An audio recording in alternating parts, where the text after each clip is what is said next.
Hey guys, what's up? This is the Action Figure Grader coming back to you with another video. Hope everyone's doing well. I've got another interesting kind of pseudo live stream for today, and I thought we would take a look at some recent eBay sales. These are all ungraded vintage Kenner items, and some of the prices are surprising on the low end. Some of them, most of them, are surprising on the high end, as you would expect in this kind of boom time for collectibles. So I just thought we would kind of run through a few. I thought it would be fun to kind of share my collecting philosophy. Some of these items I was planning on bidding on or was considering bidding on, and some of them I just happened to notice as I was looking through sold listings on eBay. But I just thought it'd be kind of an interesting kind of inside look at what I look for items, and what I'm seeing in terms of prices. So the first one I've got here is a 32 back Yoda. So that's the vintage Empire Strikes Back, debut card. And I've already got this one. So I got this one in a Collector Archive Services 80, 85, 85. So really nice high grade. Now this one sold for $352, which is almost exactly the same price that I paid for mine. And you can see if when I zoom in on these photos, how rough the card is. Now keep in mind that a lot of these folks that are buying, they don't grade like I do, but a lot of people do, and this was, advertised as AFA it, so it's very likely that somebody could have bought this as a grading item. But I just wonder, I didn't buy my Yoda that long ago. It was only, 3, 4, 5 months ago max, and I paid the same price as what this one went for, and you can see the damage to the front of the card back. This is max probably going to be a 75, and that's probably being generous, but it just shows you how prices have definitely, escalated, and even just in the last 3 or 4 or 5 months. So while it's nice, it's just, very surprising. But the reason I wanted to point this out is, number one, you got to really zoom in on the photos to kind of get a better sense of where you think it's going to grade if you're buying to grade something. And this one, I think max is going to be a 75. That's probably being generous, like I said.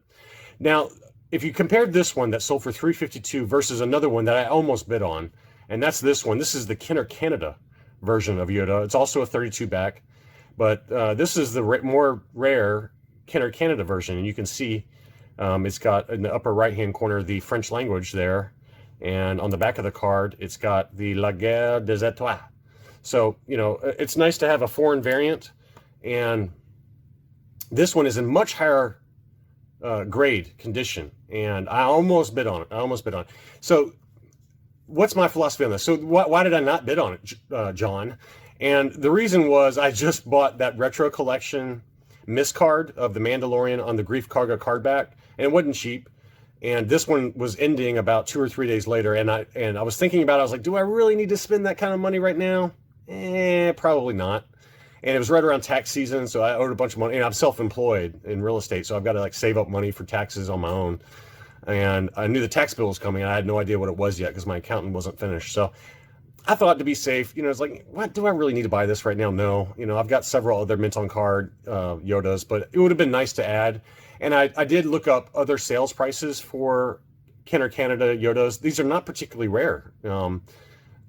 Certainly a little bit more rare than a standard US 32 back B. I've heard that the standard US 32 back B Yoda is one of the most produced Empire Strikes Back cards out there, because Kenner / Lucasfilm, they were keeping Yoda under wraps before the Empire Strikes Back was released, and they knew it was going to be popular, or they thought it was going to be a very popular character, so they produced a ton of them. And so that's why you see a lot of 32 backs of Yoda available, and the price is not terrible given that's an Empire Strikes Back card, and they usually are clear blisters. But, I've already got the U.S. card. I was thinking about this one, and the sales prices for this one have been kind of in the, let's call it, for an AFA or CAS 80 to 85, 80 plus. They've been in the kind of the 400 to 475 range. That's been the normal range for these. And this one didn't disappoint. This one sold about 486. So a little bit higher than where they've been selling recently. The last few have been selling kind of 425 to 450. My max on this, I actually had the snipe set up. My max on this was going to be 550 because I really wanted to get one. And for whatever reason, I just said, you know what? Oh, I know exactly why I didn't bid on it, because I ended up doing a trade with Chris W., who you guys know from the live streams. I just showed you guys that video recently, the 3 graded Star Wars comics that I traded with from Chris. And I was like, that satisfies my collecting bug for a while. So I'm just being cheap, in other words. And so I didn't bid on it, but I think that my 550 bid probably would have won it. But for whatever reason, I just decided to not. I canceled the snipe. But the reason I wanted to show this is because, okay, you got the more rare Canadian card. It's also a 32 back. It's in much better condition. You can see how much better condition the card back is versus this one, where it's got all of this damage. And it only sold for let's call it $135 more. So this is one of those examples of, if I'm looking for a vintage Kenner mint on card Yoda, you can afford to be patient because there's so many of them out there.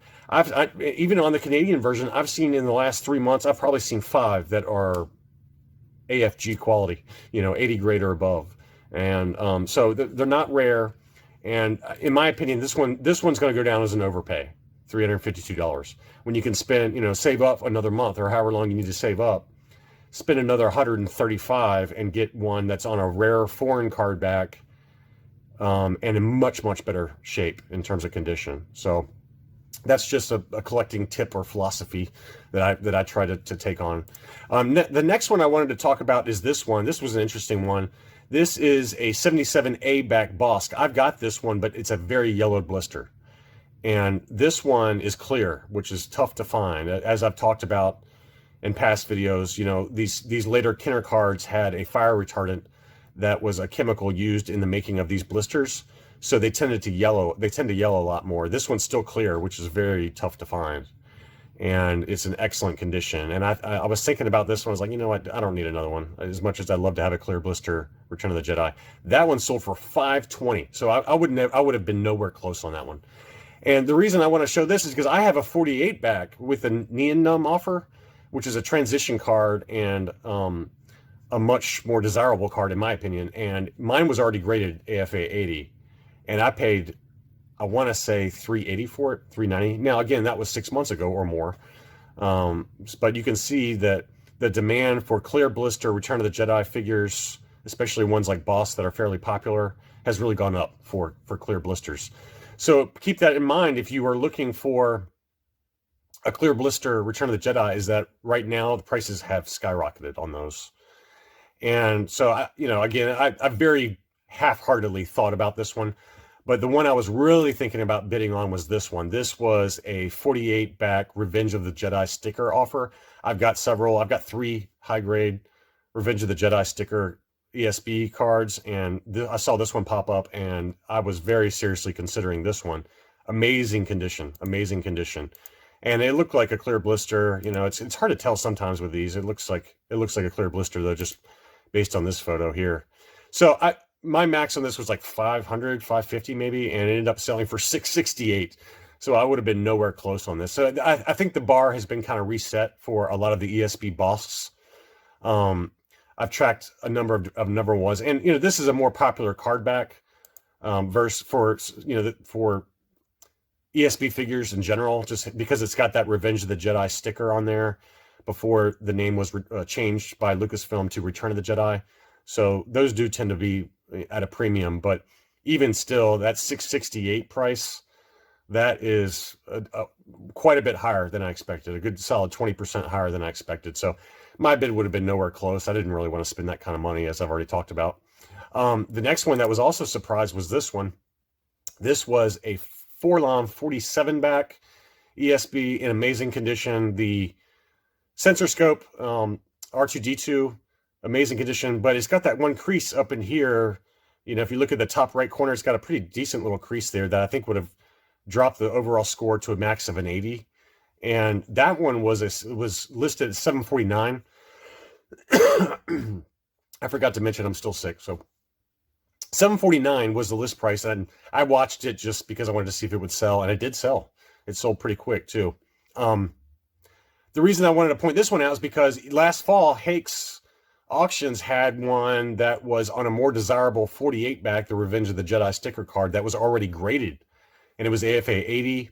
I actually bid on that one. This was last fall, so like September timeframe.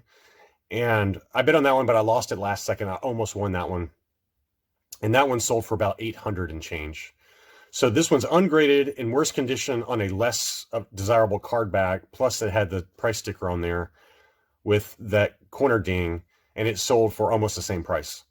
So again, it's just another example of I personally am going to have to reset the market in terms of prices if I decide to pick up any more ESBs here soon, which is really the only ones I'm looking at right now are basically ESB card backs. The next one was this one. This is one that was really interesting. I was watching this one, and another one I was considering bidding. The reason I didn't consider that, now, first of all, this sold at 478, which is, again, where even 2 or 3 months ago, an AFA 80 already graded would be selling slightly higher than that, maybe 500 to 525. This one's ungraded, and it sold for 478. But what I think, and at first glance, I was like, this is an easy AFA 85, but it's not. And I'm going to show you why. Yes, it's got that slight corner ding in the lower corner, but what I noticed when I started zooming in on the photos is is at the very top of that card back. And when you take a look at this photo, this especially shows it. This clearly was kept in a star case and was exposed to sunlight. And as a result, the card back is really faded. You can see the line there at the top of the card back where the dark black is basically faded for the rest of the card. So the star case protected the edges, but it didn't protect the whole card back. So maybe, yeah, it probably still gets an 80 is my guess, but it's definitely not an 85 anymore because of the sun fading. So I decided to pass on it because I think that, you know, it looked a little awkward to me having that sun fading that's so pronounced right there. And so this is just a collecting tip or buying tip that you really got to zoom in on the photos. You know, I've talked about that in the past. But that sold way higher than I think it probably should have, given the sun fading on that one. I think max on that, I probably would have gone 400. So, you know, what do I know? The next one is one that I've also got in my collection, but I thought it was worth mentioning. This one is a 32 back B Luke. I've got this one AFA 80 graded, and this is a beautiful clear blister. It does have quite a bit of damage though. Look at all the damage on the card back. This is probably max a 75. Probably more like a 70 if I had to guess because of the card damage. And I bought mine already graded for 575, and it wasn't that long ago, folks. It wasn't that long ago. Admittedly, it was on Facebook with Chris W's help. But this one sold for $849. $849 for this condition. So Luke Bespins, I've noticed in general, have gone up a lot. I don't think you're going to get a fair deal right now on eBay for Luke Bespin, ESB or Return of the Jedi. I mean, this card damage is pretty significant, and for this to go for $850 plus $20 shipping, that's called $870 plus tax. For me, it would have been plus taxes, so I would have been at like $950. No way, no way. That's almost double what I paid for mine already graded. So take that for what you will. And then as it relates to Luke Bespin, this one sold for $415 in an auction, 36 bids, as you can see, but it's got a cracked blister. Look at all the cracking, and it's even got broken blister. So, you know, is it the accessories are still taped to the inside of the blister, but it's heavily yellowed and it's cracked, badly cracked, and it's sold for $415. And this is a Return of the Jedi card back, heavily yellowed. It looks great at first glance, but I mean, that card or that blister damage is pretty significant, and I cannot believe this thing sold for that price. But I mean, to each their own, folks. But you know, to me, I think you're better off. Well, number one is for these high demand characters like Luke, Leia, Han, Vader, you're going to get a much better deal on Facebook, and you can go back and watch my Facebook buying video.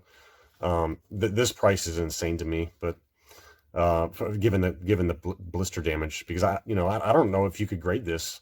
And you know, again, you know, a lot of people aren't grading this stuff, but to pay $415 for that, I mean, I'd rather have like a beautiful, just loose figure and have $300 left, or let's call it $250 left over.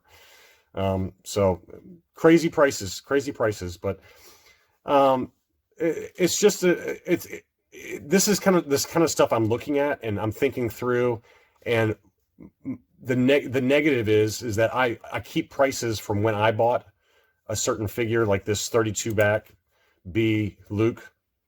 I look at the price I paid just 5 months ago, and it was already graded, and it sold for, even after taxes and shipping and everything, it would have been half of what this one went for. And so I'm seeing this price, and I'm like, well, the market's been reset again, and even on vintage stuff. So it's not just a vintage collection that's going up like nuts, like nut balls.